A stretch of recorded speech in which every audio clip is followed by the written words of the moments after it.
आम्ही तिथे ज्वारी अधिकृतपणे मोजली जावी या नोंदणीसाठी गेलेलो असताना भडगाव शेतकी संघच्या प्रांगणात तिथे ते पेसाय सर काही ते परदेशी सर यांनी शेतकऱ्यांना लाठीचार्ज केला। 4-5 शेतकरी इतके सिरियस होते की त्यांना जळगाव यावं लागलं, बाकीचे तर त्यांना घाबरून पळून गेले। पण मला असं वाटतं की त्यांना घाबरायची गरज नव्हती, त्या लोकांनी सुद्धा इथे यायला पाहिजे होतं।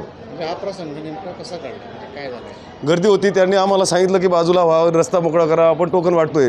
पण शेतकरी सर आम्ही पुढे होतो किंवा आत होतो, लोटालोट असते त्याच्यात त्यांनी लोटालोट झाली आणि त्यांना राग आला आणि त्यांनी लाठीचार्ज चालू करून घेतलेला लोकांवर। दादा आपल्याला कुठे कुठे लागले? डोक्याला लागलं हे जास्त, पाठीला थोडं लागलं होतं। किती आपल्याप्रमाणे किती जण जखमी तसे? 5-6 जण तर पळून गेले आणि 4-5 जण जळगावला आलेले आहेत। 3-4 लोक जळगावला आलेले आहेत, ॲम्ब्युलन्स करून आलो आम्ही। दादा म्हणजे आता तुमच्यावर लाठीचार्ज झाला, तर तुमची नेमकी मागणी काय आहे? मागणी एकच आहे, त्यांनी याच्यापुढे असं करायला नको म्हणून त्यांना कायदेशीरच आम्ही पण धडा शिकू। त्यांनी आम्हाला मारायची काही गरज नव्हती, आम्ही चोर नव्हतो सर, आम्ही शेतकरी होतो। आम्ही मालाला रास्त भाव मिळावा म्हणून आम्ही नोंदणी करायला गेलो होतो तिथे। आम्ही काही चोरी करून त्यांच्या घरी नव्हतो गेले। त्यांना जर गर्दी कवर होत नसताना त्यांनी जाळीचा वापर करायला पाहिजे होता। पोलीस फोर्स जास्त त्यांना राग येतो ते लोकांना मारता म्हणजे काय? त्यांचा राग ते लोकांवर काढतील का? त्यांना आम्ही पण कायदेशीरच समजवू। शेतकरी हा देशाचाच बाप असतो, त्याला त्याच्या मालाला योग्य दर मिळावा म्हणून तिथे गेलो। तर माझे वडील 2 दिवसापासून तिथं शेतकी संघमध्ये लाईनच बसले की माझ्या मालाला योग्य दर मिळेल, मला योग्य भाव मिळेल आणि तो योग्य भाव, तो 2 पैसे मी माझ्या परिवाराला लावणार। चांगल्यासाठी गेले होते, तिथं कोणाला मारहाण केली नाही, तिथं कोणाशी अन्याय केला नाही, तिथं दुसऱ्यांची चेंगराचेंगरी झाली नाही। यांनी कमी जास्त मारलं, यांना छातीला मारलं, पाठीला मारलं, डोक्याला एवढं मारलं की भडगावपासून जळगावपर्यंत येईपर्यंत त्यांच्या डोक्याचं रक्त थांबलं नाही। आम्हाला CT स्कॅन करावा लागला।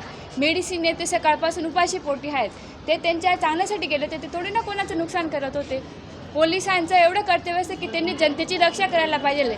असं नाही की स्वतः किदरून गेले म्हणून जनतेला ते मारतील, त्यांना जनतेला मारायचा काहीच अधिकार नाही आहे। ते पण एवढ्या प्रमाणात त्यांना कोणी दिला हा अधिकार? पोलीस जनतेच्या सुरक्षेसाठी असतो का? जनतेच्या सुरक्षेसाठी असतो का जनतेला मारायला असतो? तिथं गर्दी होती, तुम्ही त्या गर्दीला प्रोटेक्ट करायचं होतं, त्या लोकांना थोडी ना मारायचं होतं। शेतकरी तर त्याच्या मालाला योग्य दर मिळावा म्हणून गेला होता ना, कोणाचं वाईट नव्हता करत। कोणाचा बाप आहे तो दिवस रात्र 24 तासापासून तिथं बसलेला आहे। आमची एवढीच मागणी आहे, माझ्या बापाला जे सहन केलं ना ते त्यांना पण सहन करावं लागणार। आता आम्ही खूप चिडलोय, मी खूप संतापी झाली आहे। माझ्या पप्पाच्या मागणीला योग्य दर मिळालाच पाहिजे।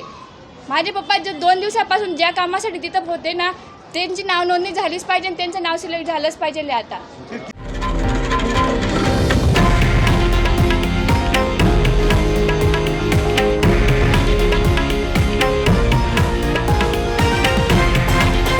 हे आहे देशातील नंबर 1 न्यूज नेटवर्क आणि आपण पाहत आहात TV9 मराठी, एकमेव।